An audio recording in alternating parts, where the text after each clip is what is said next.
General Browner, sir, sana nakarating ito sa inyo.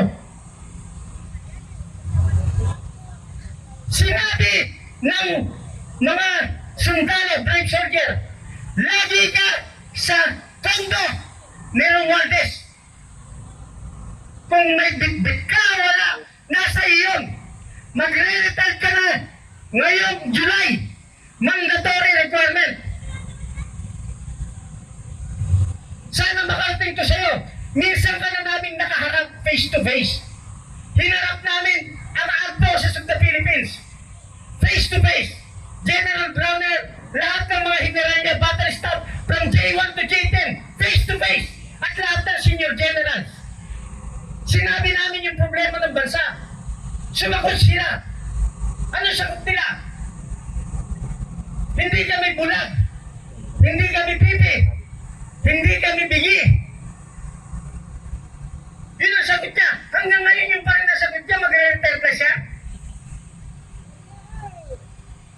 General Browner, you will go down in history as part of the corruption ng gobyerno ito. Ulitin ko, General Browner, hindi kami sinisigaw na mag-withdraw ka ng support sa presidente. Hindi namin sinisigaw na magplano kayo ng extra-constitutional means. Wala kami sinisigaw na gano'n. Ang sinisigaw namin, ulitin ko sa'yo, putalina ka! Supportahan niyo yung nagsasabi ng totoo! Kapwa mo sundalo, sasabihin niyo sinungaling. Kapwa niyo sundalo, nagsalbi sa bayan, sasabihin niyo hindi dapat tawagin na ex-marine. At yan ay pagsuporta ni si Tatay Rani. Maraming salamat, Tatay Rani. At doon sa ibang sumusuporta, ang lagi ko nakikita rito, yung mga green, DRS natin. Tapos yung ating mga orange team, nandyan, mabuhay kayo. Yung ating mga riders, mabuhay kayo mga kapatid. At yung ating masisipag na mga vloggers. Malalim itong pag-uusapan natin na gusto kong maintindihan nyo. Kahit hindi tayo marami rito, ma-share nyo sa lahat. At napaka-importante na malaman ninyo ang sitwasyon ng bayan natin na walang lihim dahil hindi lahat sinasabi sa atin. So yun ang gusto kong maunawaan ninyo sa hapon na ito. At yan ang isi-share ko sa inyo. Pakinggan yung mabuti, napaka-importante. Lahat ng senaryo, sasabihin ko sa inyo. Ito ang pinakamalungkot na Independence Day celebration natin. Bakit? Dahil nagse-celebrate tayo ng independence, hindi dahil doon sa mga foreign oppressor natin. Tayo ngayon ay lumalaban ng ating independence against sa kapwa nating Pilipino, yung mga nakaupo sa gobyerno. Yan po ang sitwasyon natin. Itanong niyo sa isip niyo, hindi niyo kasalanan kung bakit nakaupo sila. Hindi taong bayan ang nagupo sa kanila. Ang nagupo sa kanila, yung gayaan sa Comelec. Wala kayong kasalanan. Akala niyo lang binoto mo sila, hindi. Sa oras na ito, alam niyo ba na nagkakalagayan na sa Comelec? Ang aga-aga pa. Alam niyo ba nakaset up na? Kung sino yung mananalo sa 2028, hinuhulma na nila. Ngayon, tanong, kahit sino pa sikat, kahit sabihin niyo si BP Sara, tanong ko sa inyo, sigurado ba mananalo siya sa 2028? Sigurado ba kayo? Sigurado! Sigurado kayo mananalo siya na yung dayan sa Comelec? Hindi. Gagawin nila lahat para hindi makaupo si BP.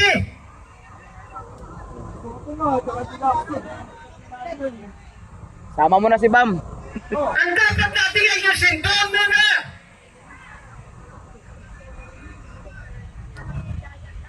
Nangangarap tayo. Ang bansa natin, hindi pa tayo gumagraduate. Doon sa senaryo na kapag kung gusto natin mabago ang bansa, kailangan magpababa tayo ng isang politiko, mag-approve ng panibagong politiko. Tanong, nakailan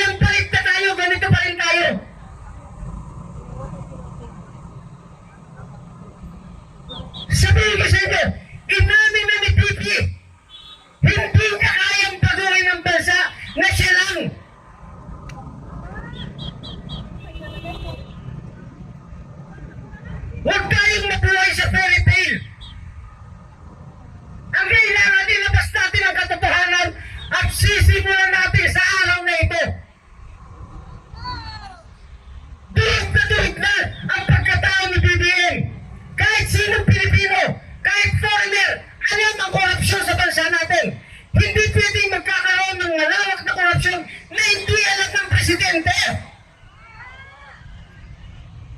Bakit nananatili siyang nakatayo?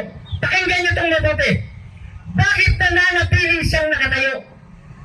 Dahil kontrolado nila ang pagsishake ng perception through social media and mainstream media. May mga handler sila, magagaling, foreigner. Anong trabaho ng foreigner? Nagbabato siya ng mga information dun sa mga aktor. Ito sabihin mo, ito sabihin mo, ito sabihin mo, ito sabihin mo. Consolidated yan, coordinated yan. Madali nilang patayin yung totoong narrative. Para kapag laging naririnig at nababasa ng taong bayan kahit mali yan, yung mali, inuulit-ulit nila. Naririnig nila sa artista, naririnig nila sa politiko, naririnig nila sa estudyante, naririnig nila sa ordinaryong tao, naririnig nila sa doktor. Mali lahat yun, pero paulit-ulit. Sa normal na kaisipan, nagiging tama. Inuulit, isang araw, dalawang araw, tatlong araw, isang buwan. Example, nung lumabas yung 18 Maris, unang araw sa Club Pilipino, paano pinatay nila kaagad yung balita at hinulma yung perception? Sumunod na araw, walang lumabas na balita sa mainstream. Sino lumabas? Si Norman Mangausin at saka si Makagago. Paulit-ulit, ganun nila pinapatay. Lahat yan coordinated. Yung binibigyan ng information, mga actor na lang yun. Yung mga artista, yung mga estudyante, lahat, mga professional, mga actor na lang binibigyan ng, ito baba, ito sasabihin mo, ito. Kasama yan, mga politiko. Troll! Troll ang kalaban! 1,000! Binabayaran! Anong ginagawa ng troll? Bantayan yung mga social media ng kalaban ng gobyerno. Papatayin kagad nila. Akala nyo na isi-share nyo yung mga sinishare nyo yung vlog nyo. Umiikot lang yan doon sa circle of friends ko. Hindi lumalabas yan. Shadow ban.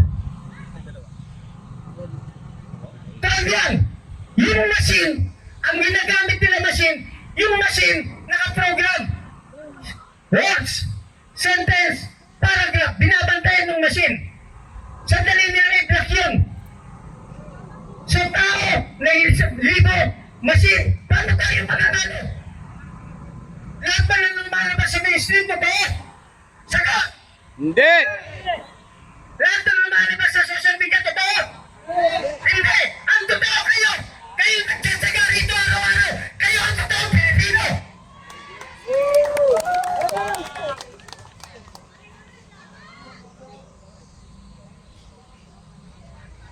Hindi mapatago ang bansa natin pag hindi tayo nagsishare ng katotohanan. Dapat yung naintindihan, sumama kayo sa kalsada. Mas maganda pa kung wala tayong cellphone eh. Bakit? Pag sinabi mong, punta tayo doon, hala, ang dami kagad punta. Kasi walang balita, nasa kalsada lang balita. Bakit hindi tayo dumadami? Kasi lahat nakabantay sa cellphone. Ang mindset ng karamihan, kukunti pa lang sila. Pupunta ako pag marami na sila. Tama. Eh, 1 milyon kayo, ganun ang kaisipan. Tama. Paano tayo nadami? Hindi kailangan na sumigaw tayo na ang forces, mag-withdraw kayo ng support sa presidente. Ang forces, mag-kudita kayo. Ang forces, ito. Hindi yun ang sigaw natin. Ang sigaw natin, huwag kayong mag-withdraw sa Pangulo. Huwag kayong lumaban sa gobyerno. Pero putang nila, supportan niyo yung nagsasabi ng totoo. Like, TikTok yan ha. TikTok. Ang bansa natin kritikal. Kapag hindi nagpakita ng pwersa ang taong bayan, walang susuportang pulis, walang susuportang military. Ulitin ko, kapag hindi nagpakita ng pwersa ang taong bayan sa legal na paraan, walang susuporta sa ating pulis, walang susuporta sa ating military. Hindi pwede silang manguna. Pero pag nakita nila, 1 milyong Pilipino, sumisigaw ng katotohanan, sumisigaw ng karapatan, sumisigaw ng kalayaan, susuporta yung mga yan? Bakit? Pagod na rin sila. Alam nilang gobyerno ang mali. Alam nilang taong bayan ang tama. General Browner, sir, sana makarating ito sa inyo.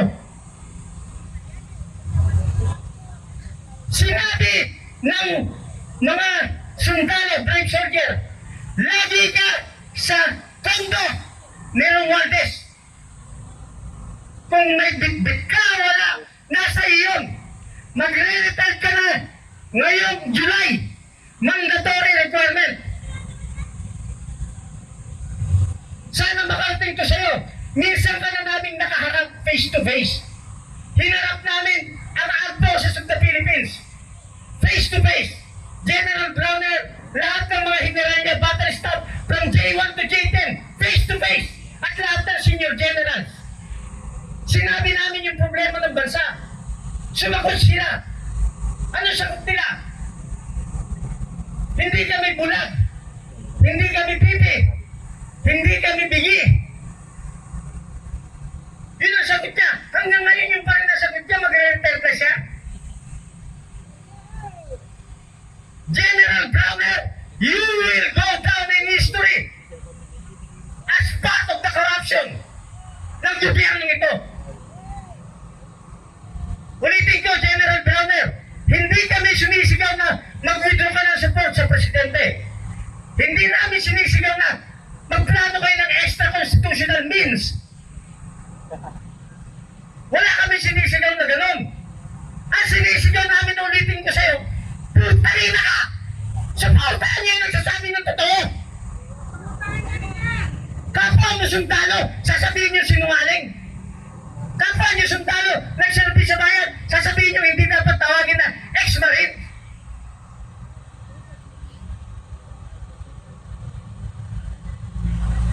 Yung mga kapatid natin pulis, minsan may friction tayo, weapons.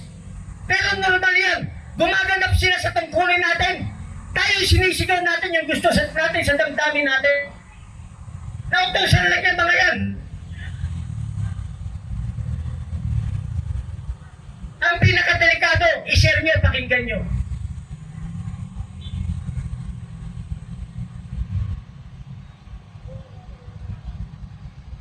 Yung binanggit ni Pig Lacson na disgruntled na ang karamihan ng AFP at the battalion level, may pinagmumulan nyo. Nabasa nyo? Sino nakabasa? May pinagmumulan nyo. Senaryo. Importanteng malaman nyo yung senaryo. Paano? Yaman kami. Kung may kamay ang US at sabihan yung mga junior officer, Nakakarinig. mag-military hunta kayo. Walang upong politiko. Walang upong sibilyan. Puro military. Ikaw BBM, excel ka. Ang i-DDA namin si Romualdez. Alam nyo ba yan? Sara wala pangalan. Hindi ko sinasabing totoo yan. Pero yun yung na-analyze namin na posibleng mangyari sa bansa natin. Hindi na tayo magkakaisa. Huwag tayong mangarap na magkakaisa pa tayo. Bakit? Ultimo nga sa pamilya natin eh. Hindi tayo magkakaisa ng isipan. Sinasabihan tayo ng mga anak natin. Ano ka ba? Tanda-tanda mo na sa kalsada ko ito. Masagasaan ka dyan eh. Sa bahay ka na lang, matulog ka na lang. Tama, mali. Tama. Kung sa bahay hindi tayo nagkakaisa, huwag tayong mangarap na magkakaisa tayong lahat at hindi mangyayari na milyon lalabas sa kalsada. Bakit? Ang hirap ng buhay.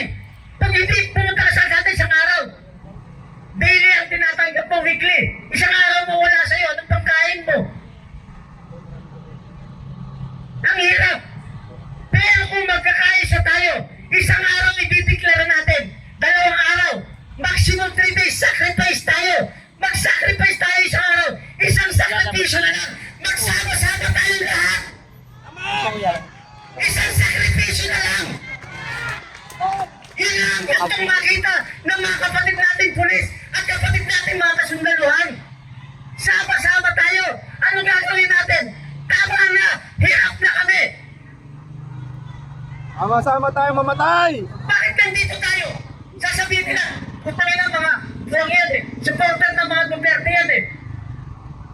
Kahit hindi tayo Duterte, sasabihin Duterte yan eh. Pag bumangga ka sa gobyerno, Duterte ka agad.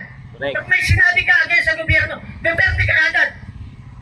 Hindi niyo ba alam na marami ng Marcos loyalist at marami ng mga dilawan ang gustong umalis doon sa partido nila, sa grupong kinabibilangan nila. Gusto nilang umalis. Kaya lang, wala silang mapuntahan dahil ayaw rin nila yung mga Duterte. Kaya ang isipan nila, dito na lang kami sa BBM, dito na lang kami sa Dilawan. Hindi niyo ba naisip? May nag-iisip na isang ali. Sino yun? Hindi nila nahatak. Ang ginugurong nila ngayon, si Risa Hontiveros. For how many years? For Diyos po Santo, Senator Risa. Maliit ka pa lang, anti-Marcos ka. Correct. Bago mag-eleksyon, anti-Marcos ka. Nung nanalo si Marcos at nakikinabang kayo, hindi ka na anti-Marcos. Si Marcos naman, ang ayaw magpalibing at nagpatasik sa tatay niya, mga liberal. Pero ngayon, okay na rin sa kanya sa liberal. Naghihimuran sila parehas ng mga pwes nila eh. Liberal, May maliit. makabayan, Marcos, nagkaisali sila gamit ang mainstream media. Hindi ko sinasabing bayaran lahat. May mga kaibigan ako sa mainstream media, mababayad. Nagkataon lang na may portal lang sila, cameraman lang sila, hindi naman sila nag-design. Pag nag-capture ito yan, dadalhin sa office nila, doon sa editor nila. Yun ang nagsasabi, huwag mo ilabas yan. Isplace mo yan. Bakit ayaw nila sa mga Duterte? Para maintindihan nyo. Dahil, nung panahon ni Digong, halos mabura na sa mapa ang liberal. Halos mawala na ang makabayan. Mga CPP, NPA, NDF, halos mawala na.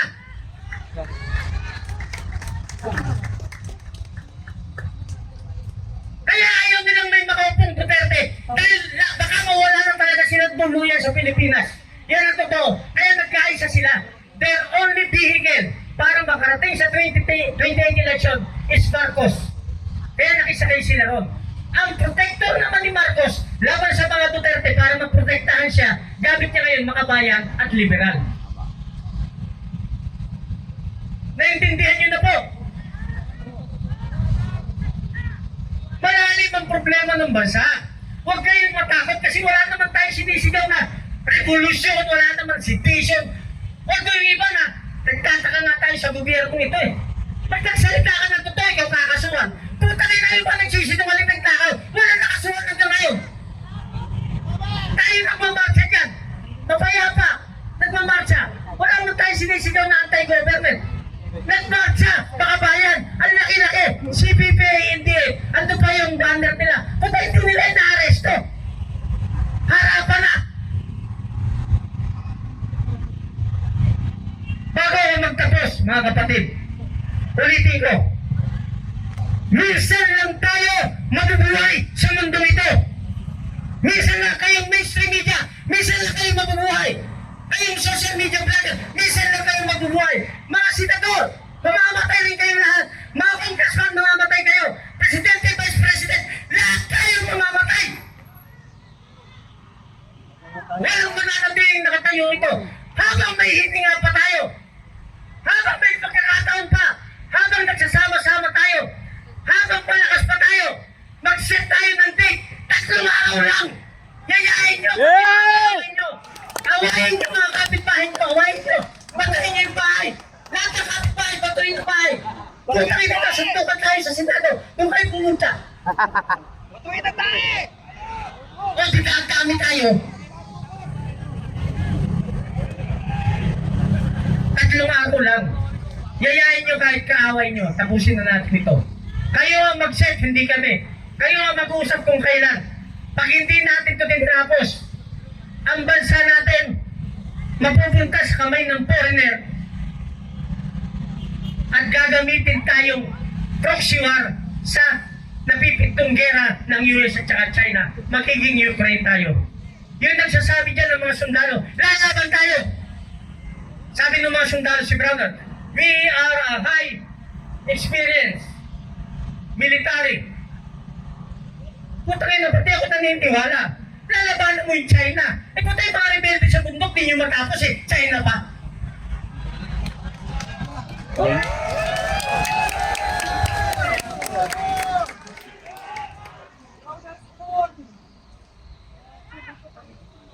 Sa mga kapatid natin pulis, pasensya na kayo, minsan nagkakaroon ng friksyon.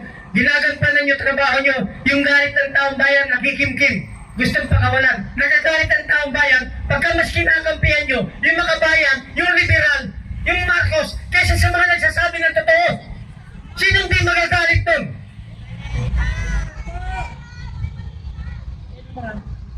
Malitan, galit kami sa malitan. Mga kapatid,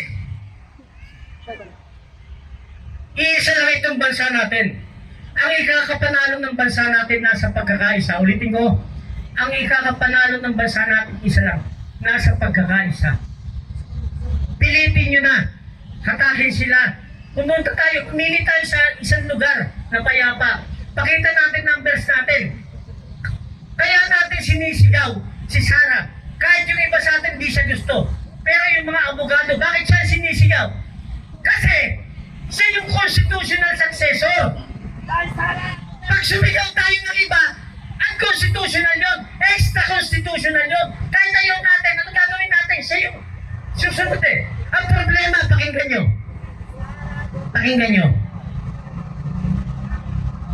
Yung presidente, alam kahit na mga elementary, bangag. Yung mabuko nakita sa TV, sabi ng mabuko, bangag. Nagtaka ako eh.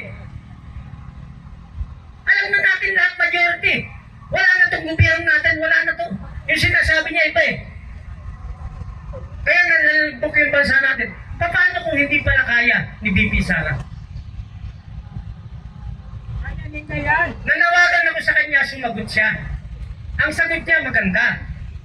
Gusto kong makita ng taong bayan kung gaano kasama si BBM hanggang katapusan. Ulitin ko, napanood niyo ba yun? Gusto niyang matapos. Ang sasabihin ko sa kanya, BP, simula sa araw na ito hanggang sa 2028, isang taon mahigit pa. Yang gap na yan, gap, galing ngayong araw hanggang sa 2028, yang gap na yan, nag-i-invite tayo ng more disaster to happen. Baka pagdating ng 2028, iba na senaryo. Maraming pwedeng mangyari. Ulitin ko, hindi tayo sumisigaw ng unconstitutional, extra-constitutional. Wala tayong sinisigaw sa military. Mag-gugay na kayo, mag-aberga kayo sa gobyerno. Mag-withdraw kayo, walang ganun. Ang sinisigaw natin, protektahan nyo yung nagsasabi ng totoo. Bakit nyo ginigipit na pumasok dyan?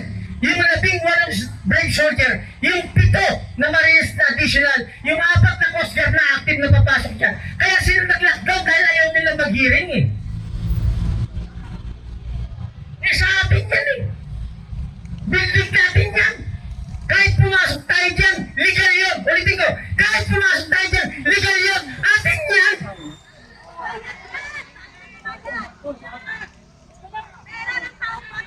Kaya hindi hikayat ko, milyon rito, kahit hindi milyon, 100,000. Babantayan natin ito, sasabihin natin kay Cayetano, bago ka bumaligtad, Cayetano, mag-hearing ka, tapusin mo. Lahat ng Marines papatawag, tapusin nyo, marathon hearing, 3 araw, 5 araw, tapusin nyo. Dito kami taong bayan, hindi namin papapasukin ang NBI, hindi namin papapasukin ang pulis, kahit pagkamatayan, tapusin nyo yung hearing.